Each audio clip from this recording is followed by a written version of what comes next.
কত বড় একটা বেঈমানের বাচ্চা, কত বড় বেঈমানের বাচ্চা। সেই লোকটাকে তো মেরেছেই, তার বাড়িটাকে 54 বছর পর ঘুরিয়ে দিয়েছে। ওই সৈনিক ওই দিন বাসাতে সে ভাত খেয়েছিল, সঙ্গম করেছিল তার স্ত্রীর সাথে, গোসল করেছিল কোনো এক দুপুর বেলায়, কোনো এক সোনালী রোদে। একজন রিক্সাওয়ালা, একজন তার সামান্য পয়সা নিয়ে 400 টাকা মানে হচ্ছে অনেক টাকা তার কাছে, পুরোপুরি বলা যায় যে একটা পুরো বেলার তার রোজগার। এই 400 টাকা দিয়ে তিনি একটা ফুলের তোড়া কিনে এনে 32 এসেছেন, তাকে বেদম প্রহার করেছেন। একজন মাওলানা, আজকে তিনি এসেছিলেন তার স্ত্রী সহ, সেখানে একটু দোয়া খায়ের করবেন, আল্লাহর কাছে ফরিয়াদ করবেন, বঙ্গবন্ধুর জন্য তিনি একটু দোয়া করবেন, মোনাজাত করবেন। তাকে সেই মোনাজাত করতে দেওয়া হয়নি। আজকে একজন নারী এসেছে, তাকে রাস্তার মধ্যে ফেলে পেটানো হয়েছে। অন্যতম সুপারস্টার চলচ্চিত্রের শাকিব খান, তিনি আজকে 15ই আগস্ট উপলক্ষে স্ট্যাটাস দিয়েছেন শোক দিবসকে কেন্দ্র করে। আমি অতীতে তিনি কি করেছেন, কি লিখেছেন আমি কিন্তু জানি না, কিন্তু আমার মনটা পুরোপুরি শীতল হয়ে গেল এটা দেখে। যে খালেদা জিয়ার বাবা মোহাম্মদ ইস্কান্দার মজুমদার বলেছিল যে আমার মেয়ে 1945 সালের 5ই সেপ্টেম্বর জন্মগ্রহণ করেছিল। খালেদা জিয়া কেন 15ই আগস্ট জন্মদিন পালন করতেন? কথিত সাংবাদিক আসলে ইলিয়াস হোসেন, সেই ইলিয়াস হোসেনের একটা লাইভ এসেছিল বঙ্গবন্ধুর খুনি ডালিম। জিয়াউর রহমানকে কোরআন শরীফ ধরে শপথ করানো হয়েছে। আমার কথা না রে বাবা, এটা ডালিমের কথা, খুনির কথা। ফার্স্ট এভার বঙ্গবন্ধু হত্যাকাণ্ডে এই পত্রিকাটা প্রমাণ হিসেবে ব্যবহৃত হয়েছে, ওয়ান অফ দ্য প্রমাণ হিসেবে। কেমন? তো এই পত্রিকাটার মধ্যে ফারুক প্রথমে বলেছে যে সে কিভাবে হত্যা করেছে, কারা কারা তার সাথে ছিল, এবং জিয়াউর রহমান যে তার সাথে জড়িত ছিল এবং মোশতাকের সাথে জড়িত ছিল, এটাই সে প্রথম স্বীকারোক্তি এখানে দেয়।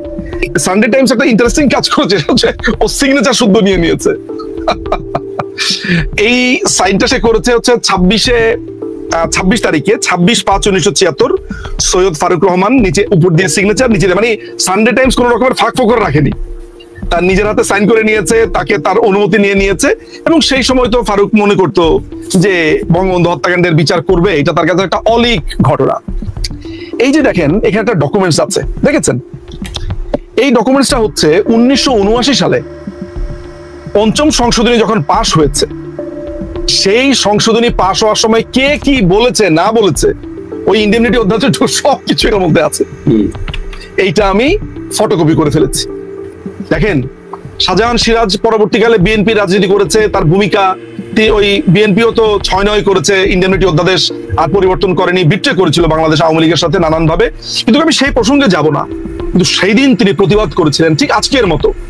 আজকে আপনি দেখেন আমাদের অন্যতম সুপারস্টার চলচ্চিত্রের শাকিব খান, তিনি আজকে 15ই আগস্ট উপলক্ষে আজকে স্ট্যাটাস দিয়েছেন শোক দিবসকে কেন্দ্র করে। আমি অতীতে তিনি কি করেছেন, কি লিখেছেন আমি কিন্তু জানি না, কিন্তু আমার মনটা পুরোপুরি শীতল হয়ে গেল এটা দেখে। আজকে আমাদের আরেকজন অভিনেতা আছে আরশ খান, আমি ছেলেটাকে চিনি না, নতুন দেখেছি, কিন্তু শুনেছি তিনি অভিনয় করেন। আমাদের সাকিব আল হাসান, আমাদের আরেকটা ছেলে আছে রিজভি নামে আরেকটা অভিনেতা আছে, আমি এই তরুণদেরকে চিনি না। আজকে একজন রিক্সাওয়ালা, একজন তার সামান্য পয়সা নিয়ে 400 টাকা মানে হচ্ছে অনেক টাকা তার কাছে, পুরোপুরি বলা যায় যে একটা পুরো বেলার তার রোজগার। এই 400 টাকা দিয়ে তিনি একটা ফুলের তোড়া কিনে এনে 32 এসেছেন, তাকে বেদম প্রহার করেছেন। একজন মাওলানা, আজকে তিনি এসেছিলেন তার স্ত্রী সহ, সেখানে একটু দোয়া খায়ের করবেন, আল্লাহর কাছে ফরিয়াদ করবেন, বঙ্গবন্ধুর জন্য তিনি একটু দোয়া করবেন, মোনাজাত করবেন। তাকে সেই মোনাজাত করতে দেওয়া হয়নি। আমার মনে পড়ে গেল 4 নভেম্বর 1975-এ যখন খালেদ মোশাররফের বাবা রাশেদ খান মেনন, হায়দার আকবর রনো, কিংবা আপনার ওই সময় যারা বাম দলের অনেকেই নেতা সহ কিন্তু এই 32-এর মুখী একটা মিছিল করেছিল। সেই দিন একজন মাওলানা ছিলেন, মাওলানা জিহাদি, তিনি 2 হাত তুলে আল্লাহর দরবারে ফরিয়াদ করেছিলেন, হে আল্লাহ, এই খুনিদেরকে, যারা বঙ্গবন্ধুকে এইভাবে খুন করেছে, তাদেরকে অভিশাপ দিলাম, এদের বিচার তুমি তোমার দরবারে দিলাম, তুমি বিচার করো। আজকে একজন নারী এসেছে, তাকে রাস্তার মধ্যে ফেলে পেটানো হয়েছে। আজকে বিএনপির ছেলেরা আজকে পুরোটাকে গার্ড দিয়ে রেখেছে। তারা বলেছে যে তারেক ভাই দখল নিলাম, তারেক ভাই কথা দিলাম, 32 দখল দিলাম। যদিও বিএনপির অনেকেই বলছে যে এদেরকে আমরা চিনি না, এরা বিএনপি করে না, এরা আমাদের মান সম্মান ডোবানোর জন্য বা এরা আমাদের নাম খারাপ করবার জন্য তারা এগুলা করেছে। হতে পারে, স্যাবোটেজ হতে পারে। কিন্তু এই যে একটা ছেলে, তার নাম হচ্ছে শরীফ হাদি, সে যে বলেছে যে 5ই ফেব্রুয়ারি যখন 32 নম্বরটা ভাঙা হয় তখন সাদেক হোসেন খোকার ছেলে ইশরাক সে বুলডোজার পাঠিয়েছিল, এটাও মিথ্যে। আমরা মনে আছে 5ই অগাস্টের পর শীর্ষ সন্ত্রাসী ইমন এবং বিএনপির অনেক নেতাকর্মীরা 32 প্রথম পুড়িয়ে দিয়েছিল, সেই সংবাদও আমাদের কাছে আছে, আমরা জানি শীর্ষ সন্ত্রাসী ইমনের ছেলেপেলেরা করেছে সেটা, ইমন বিএনপির রাজনীতি করে সেটাও আমরা জানি। সুতরাং লুকাবার কিচ্ছু নেই আসলে। আচ্ছা আপনি আমাকে বলেন তো যে খালেদা জিয়ার বাবা মোহাম্মদ ইস্কান্দার মজুমদার 1984 সালের নিপুণ যে মাসিক ম্যাগাজিন সেটার মে মাসের সংখ্যায় বলেছিল যে আমার মেয়ে 1945 সালের 5ই সেপ্টেম্বর জন্মগ্রহণ করেছিল। আচ্ছা আপনি আমাকে বলেন তো খালেদা জিয়া কেন 15ই আগস্ট জন্মদিন পালন করতেন? মানে এতে করে তার রাজনীতিতে কোনো অ্যাডিং কোনো এক্সট্রা পয়েন্ট যোগ হয়েছিল, তার একটা ভোটার বেড়েছিল এই কারণে? আমি বিশ্বাস করি না। আমি অসংখ্য বিএনপির নেতাকর্মীদেরকে চিনি, অসংখ্য, মাইন্ড ইট, আমি নিজে অসংখ্য বিএনপির অনুরাগীদেরকে চিনি যারা বঙ্গবন্ধুকে ভালোবাসে, আমি নিজে তাদের মুখোমুখি হয়েছিলাম, এমনকি তারা দুঃখও প্রকাশ করেছিল যে খালেদা জি এটা কেন করে আমরা জানি না আসলে। তাদের ওই লেগেসিটাই কিন্তু আজকে রেখেছে এই 32টা দখল করে। গাদ্দাফির অর্থায়নে 1987-88 দিকে এরশাদ তখন একটা তার পলিটিক্যাল অপোনেন্ট দরকার ছিল, ফ্রিডম পার্টি সে বানায়। সেই সময় বুকলেটে পরিষ্কারভাবে ফারুক বলে যে 15ই আগস্টের পরে আমরা যে বঙ্গভবন দখল নিয়েছিলাম তখন আমাদেরকে গোলাবারুদ সাপ্লাই দিয়েছিল খালেদ মোশাররফ, কিন্তু 15ই আগস্টের আগে তো ট্যাঙ্কে গোলাবারুদ ছিল না। পরবর্তী সময় তাদেরকে দেশ থেকে বের হতেও এই খালেদ মোশাররফই সাহায্য করে। খালেদ মোশাররফ প্রচন্ড উল্লাসিত বোধ করে জিয়াউর রহমানের জড়িত থাকার পুরো যে ব্যাপারটা, এটা বারবারই ডিসপিউটেড ছিল। তারা বলেছে যে না সরাসরি কোনো প্রমাণ নেই, সরাসরি কিছু নেই, নানান ধরনের কথাবার্তা। কিন্তু আমরা বছরের পর বছর আমরা বলেছি, লিখেছি। আমি দুটো চাঞ্চল্যকর তথ্য আপনাদেরকে দিতে চাই। একটি তথ্য আপনারা দেখে ফেলেছেন, সেটা হচ্ছে যে জানেন যে আপনার জামাতের যে একজন সাংবাদিক আছে বা কথিত সাংবাদিক আসলে ইলিয়াস হোসেন, সেই ইলিয়াস হোসেনের একটা লাইভে এসেছিল বঙ্গবন্ধুর খুনি ডালিম। ডালিম তার সেই লাইভে বলেছে যে মুক্তিযুদ্ধ যখন চলছিল তখনই তারা বঙ্গবন্ধুকে হত্যাকাণ্ডের পরিকল্পনা করে। যদি বঙ্গবন্ধুকে মুক্তিযুদ্ধের সময় আপনার প্ল্যান করা হয়ে থাকে, গঠন করে এবং জিয়াউর রহমানকে কোরআন শরীফ ধরে শপথ করানো হয়েছে, আমার কথা না রে বাবা, এটা ডালিমের কথা, খুনির কথা। আচ্ছা ডালিমের কথা আপনি বিশ্বাস করলেন না, বাদ দেন, করবো না ডালিমের কথা বিশ্বাস। এরপরে আসি রশিদের কথা। জিল্লুর রহমানের সাথে রশিদের যেই আপনার যেই প্রায় 4.5 ঘন্টার যে ইন্টারভিউটা আছে, সেখানে রশিদ বলেছে জিয়া রহমান তাকে ডেকেছে টুফিল আর্টিলারি থেকে, গিয়ে বলেছে যে আমরা দেশে একটা পরিবর্তন চাই, তুমি কর্নেল তাহেরের সাথে কথা বলো, তাহের তোমাকে সমস্ত কিছু বুঝিয়ে বলবে আমরা এই অভিযানের পরে কি করব না করব। পরবর্তী সময় কর্নেল তাহের তাকে সমস্ত কিছু বুঝিয়ে দেয় এবং রশিদের ভাষ্য অনুযায়ী সেই দিন আমি মোটামুটি একটা মানে সান্ত্বনা পাই যে ওকে এই ঘটনার পরে আমি একটা ব্যাকিং পাবো এবং এরপরে কি হবে সেটার একটা পরিকল্পনা আছে। আচ্ছা আপনি এইটাও বিশ্বাস করলেন না, তাহলে ফারুক যা বলেছে সেটা বিশ্বাস করেন। এই যে একটু আগে পত্রিকাটা দেখালাম, কোথায় রাখলাম পত্রিকাটা, এই যে পত্রিকাটা দেখালাম, এটা বিশ্বাস করেন। আপনাকে বিশ্বাস করার জন্য অসংখ্য, এই ক্যাপ্টেন মাজেদকে ধরা হয়েছিল, সেও পরিষ্কার করে বলেছে যে জিয়া রহমানের ইঙ্গিত না থাকলে আমরা এত বড় ঘটনা ঘটাতে পারি। 4 খুনিকে ধরার পরে 4 খুনি একজনকে ক্যাপচার করার পরে বলেছে, আমি ধরে নিলাম সে ভয় বলেছে, কিন্তু বাকি 3 জন তো ছাড়া, বিশেষ করে রশিদ, ডালিম এবং হচ্ছে আপনার ফারুক, তাদের কথা আমি কি বলবো।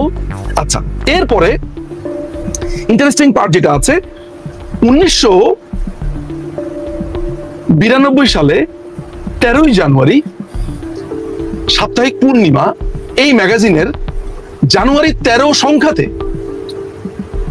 কর্নেল রশিদকে জিজ্ঞেস করা হয়েছিল, আচ্ছা আপনারা বঙ্গবন্ধু হত্যাকাণ্ডের প্রথম পরিকল্পনা কোথায় কবে করেন? তখন রশিদ বলছিল 1973 সালে। আচ্ছা বাকশাল গঠন করবার চিন্তাটা কবে এসেছিল? 74 সালে। এটা তখনও হয়নি, এটা 75 সালে 15ই আগস্ট একটা ঘোষণার মাধ্যমে এটা হবে। সমস্ত গভর্নরকে ট্রেনিং দেওয়ার জন্য ঢাকা এসেছিল, সমস্ত পরিকল্পনা চলছিল। আচ্ছা 73 সালে যদি বঙ্গবন্ধু হত্যাকাণ্ডকে হত্যার পরিকল্পনা করা হয়, তাহলে আপনি বাকশালের কথা বলেন কেন? আচ্ছা বঙ্গবন্ধু 1972 সালের 10ই জানুয়ারি দেশে আসেন। 27শে জুন তারিখে ফারুক রহমান আমেরিকান এম্বাসিতে অস্ত্রের জন্য গেল কেন? জাতির জনক বঙ্গবন্ধুর সেক্রেটারি, মানে 1 নম্বর বা 2 নম্বর সেক্রেটারি ফরাসউদ্দিন সাহেব, যিনি পরবর্তী সময় বাংলাদেশ ব্যাংকের গভর্নর হয়েছিলেন, তিনি আমাকে বলেছেন যে তিনি ডিজিএফআই এর একটা রিপোর্ট তিনি বঙ্গবন্ধুর হাতে দিয়েছিলেন যে বঙ্গবন্ধুকে হত্যা করা হতে পারে, এই ধরনের একটা প্ল্যান হচ্ছে। আবারও বলেছিলেন আমার বাঙালি আমাকে হত্যা করবে না। জেনারেল কাউ তাকে ইন্দিরা গান্ধী পাঠিয়েছিলেন 4 বার। আমি কাউয়ের একটা সাক্ষাৎকারে এই বই তুলে দিয়েছি। বঙ্গবন্ধুকে প্রথমে একজন লোক পাঠালেন থেকে, বঙ্গবন্ধু সেটা শুনলেন না, বলে বেশি বোঝে। এরপরে কাউ নিজে আসলেন, বঙ্গবন্ধু বলে তোমরা একটু বেশি বোঝো, আসো খেয়ে যাও, এই খেয়ে যাও। একটা কথাই মনে পড়ে, ওই সৈনিকটা ওই রাতে ঘুমিয়েছিল। কোন সৈনিকটা? যেই সৈনিকটা পাশা, যখন মেজর পাশা, যখন রাসেল বলল আমি আম্মুর কাছে যাব, ওই বাড়ির সর্বশেষ ভিকটিম ছিল রাসেল। ওই সৈনিকের নাম আমরা জানতে পারি না। সেই ততক্ষণে বাসার সবাইকে মেরে ফেলেছে। রাসেল পানি খাবে, তো তখন আজিজ পাশা তখন সিগন্যাল দিল পানি খাইতে নিয়ে যাও, সরি মার কাছে নিয়ে যাও। তো ওই সৈনিক হাবিলদার হাতে করে উঠিয়ে নিয়ে যাচ্ছে। কল্পনা করেন তো, আমি তো 32-এ গিয়েছি, 32-এ যে ওঠার সিঁড়িটা, তখন সেখানে বঙ্গবন্ধু মৃত পড়ে আছে। কল্পনা করেন তো 10 বছরের একটা বাচ্চা, সেই সৈনিক যখন তাকে উঠিয়ে নিয়ে যাচ্ছে, হঠাৎ করে যখন দেখলো তার বাবা রক্তাক্ত পড়ে আছে ওই দোতলার সিঁড়িতে, তার ছোট্ট পা দিয়ে ছোট্ট রাসেল ওই রক্ত মারিয়ে ওই সৈনিক তাকে দোতলায় উঠালো। আচ্ছা, যখন বাবার রক্ত পাড়া দিয়ে দোতলাতে উঠলো, তখন রাসেল কি ভেবেছে? রাসেল যখন তাকে ওই রুমে ঢুকানো হলো, যখন বলা হলো যে মাকে দেখতে চায়, যখন সে তাকা দেখলো যে তার ভাবি মা প্রত্যেকেই নিথর পড়ে আছে, আচ্ছা ওই সময় কি সে অনেক ভয় পেয়েছিল? অনেক কেঁদেছিল? তাকে পয়েন্ট ব্ল্যাঙ্কে যখন গুলি করা হয়েছিল, ও উড়ে, মানে পরবর্তী সময় যারা দেখেছিল যে ও উড়ে গিয়ে আপনার ওই আরেকটা দেয়ালের মধ্যে তার মাথা গিয়ে লেগেছিল, সে পড়েছিল তার ভাবির বুকের উপর। একটা ছোট বাচ্চাকে যে সৈনিক হত্যা করেছিল, ওই সৈনিক ওই দিন বাসাতে সে ভাত খেয়েছিল, সংগম করেছিল তার স্ত্রীর সাথে, গোসল করেছিল কোনো এক দুপুর বেলায়, কোন এক সোনালী রোদে। কখনো সে কি একবার ভেবেছিল যে আমি একটা সন্তানকে খুন করে এসেছি? তার কি সন্তান ছিল? পৃথিবীর সবচাইতে নৃশংসতম হত্যাকাণ্ড সেই দিন হয়েছিল। আজকে সেই বাড়ি, এই বাঙালি জাতি কত বড় একটা বেঈমানের বাচ্চা, কত বড় বেঈমানের বাচ্চা। সেই লোকটাকে তো মেরেছেই, তার বাড়িটাকে 54 বছর পর গুড়িয়ে দিয়েছে।